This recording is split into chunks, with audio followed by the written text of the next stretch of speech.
जय श्री कृष्णा दोस्तों। तो दोस्तों आज हम लोग इस वीडियो में डिस्कस करेंगे बिहार सिविल कोड कलर के मेंस के लिए एक बहुत ही इम्पॉर्टेंट टॉपिक जिसका नाम है मुहावरा। तो आज हम लोग इस वीडियो में डिस्कस करेंगे मुहावरा और उसका अर्थ और उसको कैसे वाक्य में प्रयोग किया जाता है। हम लोग कंप्लीट जानकारी इसमें देखेंगे और मैं आपको बहुत ही इम्पॉर्टेंट जो कि ऐसा मुहावरा कराऊंगा जो कि आपके एग्ज़ाम में आने का बहुत ज़्यादा चांसेस है। और इससे पहले भी मैंने एक मुहावरा का वीडियो डाल चुका हूँ, अगर अभी तक आपने नहीं देखा तो जाकर देख लें। तो आप वीडियो के अंत तक बने रहें और चलिए शुरू करते हैं एक एक करके। तो देखिए सबसे पहला जो यहाँ पे प्रश्न है वो है हमारा मुहावरा नंबर 1, आँख का तारा या आँख की पुतली। तो आपको पता है कि आँख का तारा का मतलब क्या होता है? ऐसा वस्तु या ऐसे लोग जो कि बहुत प्यारा होता है, जैसे यह बच्चा मेरी आँखों का तारा है। तो देखिए बच्चा के बारे में बोल रहा है कि वो आँखों का तारा है, यानी कि बहुत ही प्यारा है। उसके बाद चलते हैं दूसरे की तरफ। दूसरा है खून का प्यासा। तो देखिए खून का प्यासा का अर्थ क्या होता है? जानी दुश्मन होना, यानी कि बहुत ही ज़्यादा शत्रुता होना। देखिए वाक्य देख लेते हैं। उसकी क्या बात कर रहे हो, वह तो मेरी खून का प्यासा हो गया है। तो देखिए खून का प्यासा का मतलब होता है जानी दुश्मन, यानी कि बहुत ही ज़्यादा दुश्मनी होना। उसके बाद चलते हैं थर्ड प्रश्न की तरफ। तीसरा प्रश्न है खून ठंडा होना। तो खून ठंडा होना का अर्थ क्या होता है? उत्साह से रहित होना या भयभीत होना। तो उत्साह से रहित होने का अर्थ क्या है? यानी कि उत्साह की कमी होना या फिर डरा हुआ होना। तो वाक्य देखते हैं। आतंकवादियों को देखकर मेरा तो खून ठंडा पड़ गया, यानी कि आतंकवादी को देखकर खून ठंडा पड़ गया, यानी कि भयभीत हो गया। चौथा प्रश्न देखते हैं। गढ़ फतह करना। फतह का मतलब आपको पता है कि जीत होता है, तो अर्थ हो जाएगा कठिन काम करना। तो किसी गढ़ में जीत हासिल करना यानी कि बहुत ही कठिन काम करने के बराबर है। तो इसका वाक्य देख लेते हैं। आईपीएस पास करके दीक्षा ने सचमुच गढ़ फतह कर लिया। तो देखिए आईपीएस एग्ज़ाम पास करना बहुत ही कठिन कार्य है, तो इसीलिए इसके लिए हम लोग प्रयोग किए हैं गढ़ फतह करना। पाँचवा देखते हैं। गधे को बाप बनाना। तो इसका अर्थ क्या हो जाएगा? काम निकालने के लिए मूर्ख की खुशामद करना। तो देखिए जब किसी को काम निकालना होता है तो मूर्ख इंसान को भी खुशामद करता है। उसके लिए मुहावरा का क्या प्रयोग करते हैं? गधे को बाप बनाना, यानी कि कभी कभी गधे को भी बाप बनाया जाता है। वाक्य प्रयोग। कार्तिक गधे को बाप बनाना अच्छी तरह जानता है। यानी कि कार्तिक जब अपना काम निकालने की बारी आता है तो मूर्ख को भी क्या करता है? ज़्यादा वैल्यू देता है या खुशामद करता है। छठा देखते हैं। घर घाट एक करना। अब देखिए घर और घाट एक करना, इसका मतलब बहुत ज़्यादा परिश्रम करना।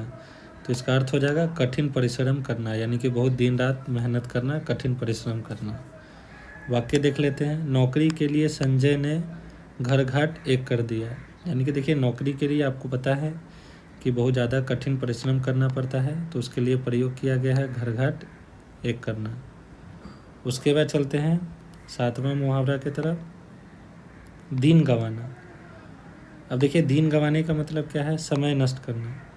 अब बहुत लोगों का क्या होता है काम?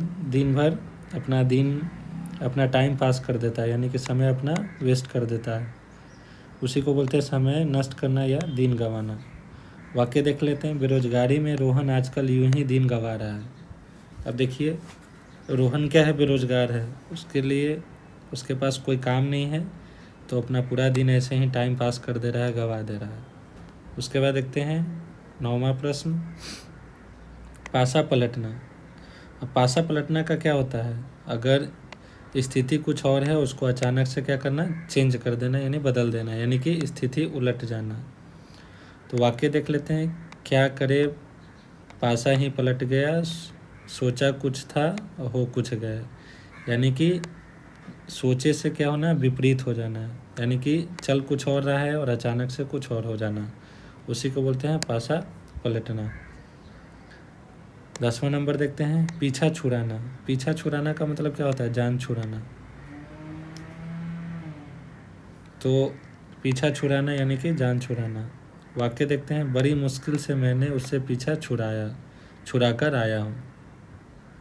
कोई आपके गले के पीछे पड़ गया है, उससे जब आप अपना जान छुड़ा लेते हैं तो उसको बोलते हैं पीछा छुड़ाना। 11 नंबर देखते हैं, नज़र बंद करना। तो इसका अर्थ होता है जेल में रखना। देखिए अक्सर आप सुने होंगे कि पुलिस जो है वो चोर को क्या करता है? नज़र बंद कर देता है, यानी कि जेल में डाल देता है। वाक्य का प्रयोग देखते हैं, गांधी जी के अंग्रेज़ों ने कई बार नज़र बंद करके रखा था। अब देखिए गांधी जी हमारे स्वतंत्रता के लिए बहुत ज़्यादा आगे चलकर बहुत लड़े हैं, हमेशा लीड किए हैं। तो क्या हुआ कि कई बार अंग्रेज़ों ने उनको जेल में बंद कर दिया था। उसके बाद देखते हैं 12 नंबर, धरना देना। धरना देना का अर्थ होता है अड़कर बैठना, यानी कि किसी मांग के लिए एकदम एक जगह बैठ जाना। ठीक है, जब तक मांगी पूरी नहीं होता है तो धरना लोग हमेशा देते रहते हैं। वाक्य देखते हैं, सत्याग्रही मंत्री की कोठी के सामने धरना दे रहे हैं। अब देखिए जो सत्याग्रही हैं वो अपना मांग के लिए मंत्री के कोठी के सामने क्या किए? धरना दे रहे हैं। 13 नंबर देखते हैं, दीवारों के कान होना। अब देखिए ये हमेशा हम लोग आम बोलचाल में भी यूज करते हैं कि धीरे से बोलो क्योंकि दीवारें को भी कान होते हैं। इसका अर्थ हो जाएगा किसी गोपनीय बात के प्रकट हो जाने का खतरा, यानी कि जब हम लोग कोई सीक्रेट बात अगर बात करते रहते हैं तो हमेशा बोलते हैं कि धीरे से बोलो नहीं तो दीवारें के भी कान होते हैं। वाक्य देख लेते हैं, दीवारों के भी कान होते हैं, अतः तुम लोग बात करते समय सावधानी रखा करो। यानी कि कोई अगर बात कर रहे हो इम्पोर्टेंट सीक्रेट बात तो सावधानी देना पड़ता है। 14 नंबर देखते हैं, थक कर चूर होना।